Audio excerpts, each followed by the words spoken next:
This is addition and subtraction 3.4, addition and subtraction with mixed numbers. So in mixed numbers, most of the time you're going to have numbers that do not have the same denominator, and this is going to be an important reminder that you need and you must have a common denominator.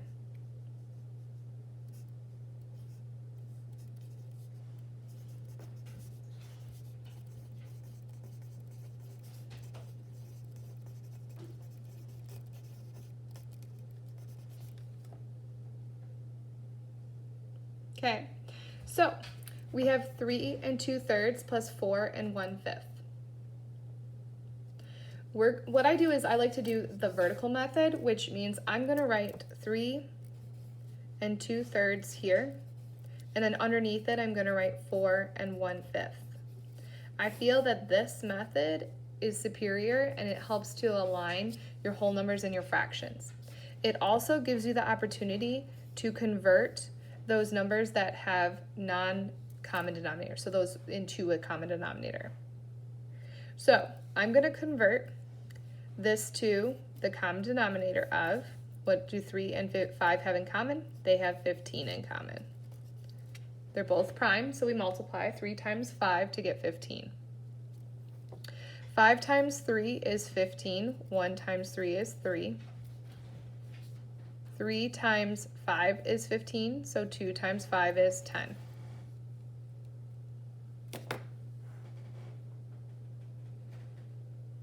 We're now going to take these fractions, because they have common denominators, and we're going to get rid of the ones that we started with.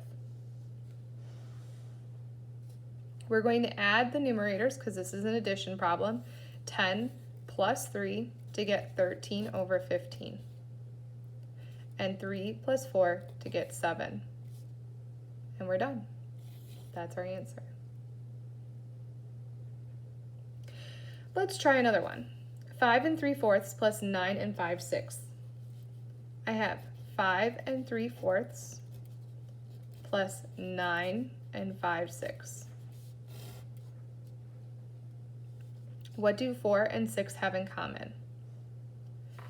Well, 4 is 2 times 2, which we could use that. And we know 6, what do they have in common? So again, you could still be going to 4, 8, 12, going through that in your head, and 6, 12, and you know that 12s are the ones that they have in common. Or you could be still thinking about that prime factorization, where 4 is the same as 2 squared, and 6 is 2 times 3.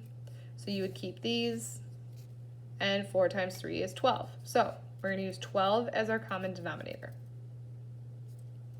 4 times 3 is 12. 3 times 3 is 9. 6 times 2 is 12. 5 times 2 is 10. These are the new fractions. We're going to get rid of the old fractions. Don't get confused by these ones. We want the 9/12 and the 10/12 because they have a common denominator. We're going to add them together. What is 9 plus 10? It is 19 over 12. What is 5 plus 9? It is 14. This is a problem though. We cannot not have improper fractions. So what do? We need to convert 19/12 into, well, how many times does 12 go into 19? It goes in one time. How many are left over? Well, what is 19 take away 12? You would get 7 out of 12. Because we've converted this, we're now going to take our 14 and we're going to add it to what you've converted. So 7/12 stays there, and 14 plus 1 is 15. So 15 and 7/12 is my answer.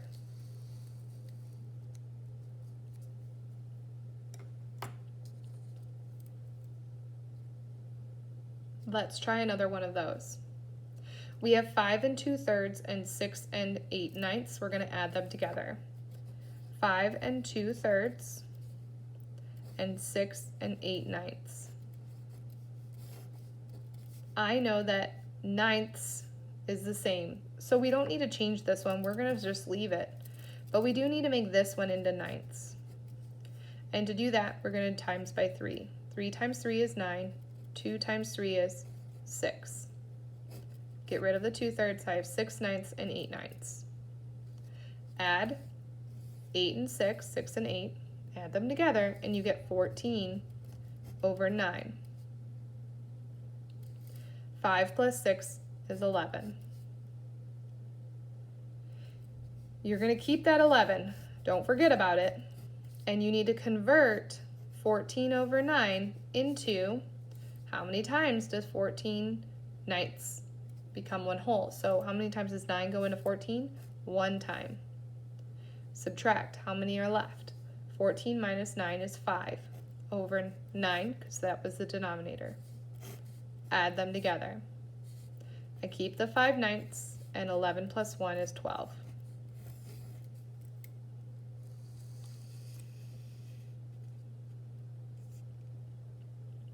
Let's try one with 3 fractions. Because I have 3 fractions, I'm going to do it over here where I have this nice giant space. So I'm going to put this over here. So I have 3 and 1/4, 2 and 3/5, and 1 and 9/10. And the common denominator that they all have is 20. And we're going to add them all together because that's the symbol that they all have. So 10 times 2 is 20, 9 times 2 is 18. 5 times 4 is 20, so 3 times 4 is 12. And 4 times 5 is 20, so 1 times 5 is 5. We're going to get rid of the 1/4, the 3/5, the 9/10, because I'm going to keep the 5, the 12, and the 18. And when I add 5 plus 12 plus 18, I get 35 over 20.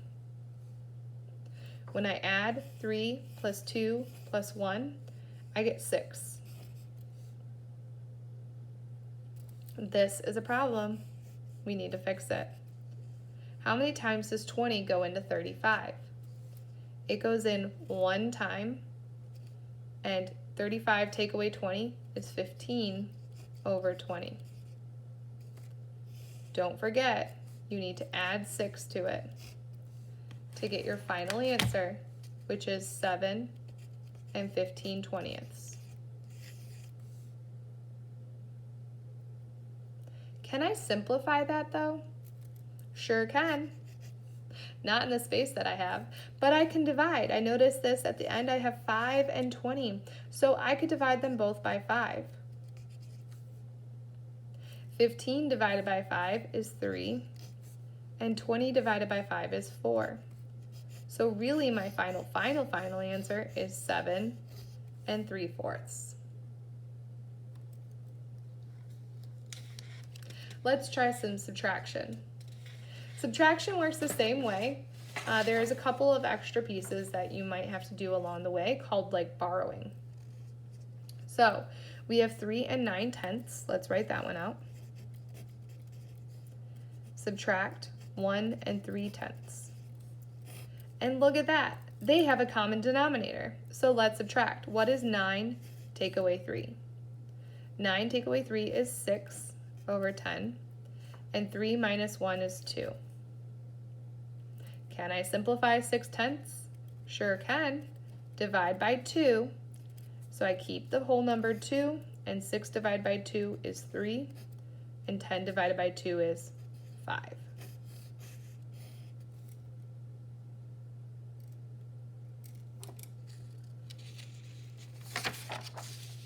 Let's try another one. We have 12 and 7/10. Subtract 8 and 3/5. I noticed that 5 and 10, well, 10 and 5 can go into 10. So we're just going to convert this to tenths. We're going to keep this one the same. 5 times 2 is 10, so 3 times 2 is 6. Get rid of the 3/5. 7 take away 6 is 1 out of 10. 12 minus 8 is 4. And that is simplified, so we are done.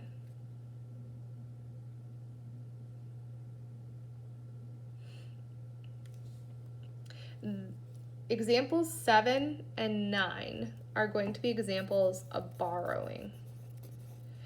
And these are really good examples because I know that a lot of you are going to want to convert to improper fractions, but this way will be a lot better for you if you don't know how to do this. So, starting with this one, 10.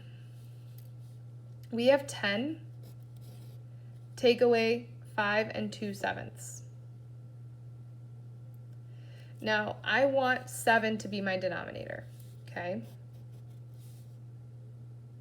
So if I want 7 to be my denominator for this 10, what I'm going to do is I'm going to cross this off, take 1 away. If I take 1 away, it becomes how many? 9. When I subtract 1, where does it go? It goes into magic land, and it comes out as whatever you want it to be. In this case, we're going to make it 7 over 7, because 7 divided by 7 is 1, and 1 plus 9 is 10. Now we can do the rest. Subtract 5 and 2/7. So 7 take away 2 is 5, and 9 take away 5 is 4. And you're done because that is simplified. So a couple of quick examples. If I gave you like 5 take away a half, you would want 2 as your denominator, so you would change your 5, minus 1 is 4, and then you would put it as 2 over 2. And then you would subtract your half. Or if you had 6 take away 3/4, you would convert this 6 into 5. You take 1 away, so you minus 1, and then you keep the 4 as your denominator and your numerator.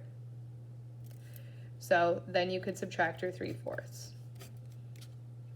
So this is how you convert to borrow. Subtract 1 and then keep the denominator for both. Let's try another one for borrowing. This one's different. This one I have 8 and 1/4, take away 3 and 3/4. In this case, I have a common denominator. However, 3 is bigger than 1. We're going to do the same trick that we did up here. We're going to cross off the 8 and make it a 7.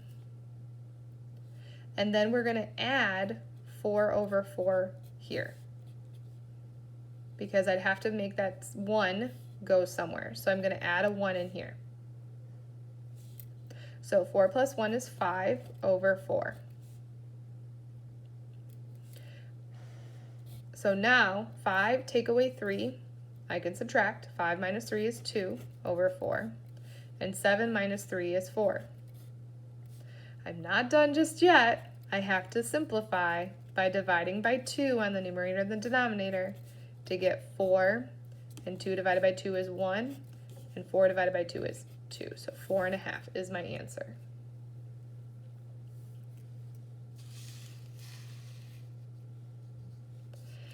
Now all of these are borrowing. These are a little bit different. So this one you needed to convert it and then you could subtract. This one you needed to convert before you could even start. Same thing is going to happen down here as the one above. So we have 4 and 3/4 minus 1 and 5/6. Now the first thing that should be jumping out at you is they don't have a common denominator. So let's change those to 12ths first. So 6 times 2 is 12, 5 times 2 is 10. 4 times 3 is 12, 3 times 3 is 9. So we're done with these. But then I notice when I go to subtract 9 minus 10, I cannot do that. So I need to go to the 4 and say, hey, can I borrow some from you? I'm going to make that a 3, and I'm going to add 12 over 12 over here. So I get 9 plus 12, which is 21 twelfths. Now I could subtract. What is 21 take away 10? I get 11 over 12. What is 3 minus 1? I get 2. And that's my final answer. And that is adding and subtracting with mixed numbers.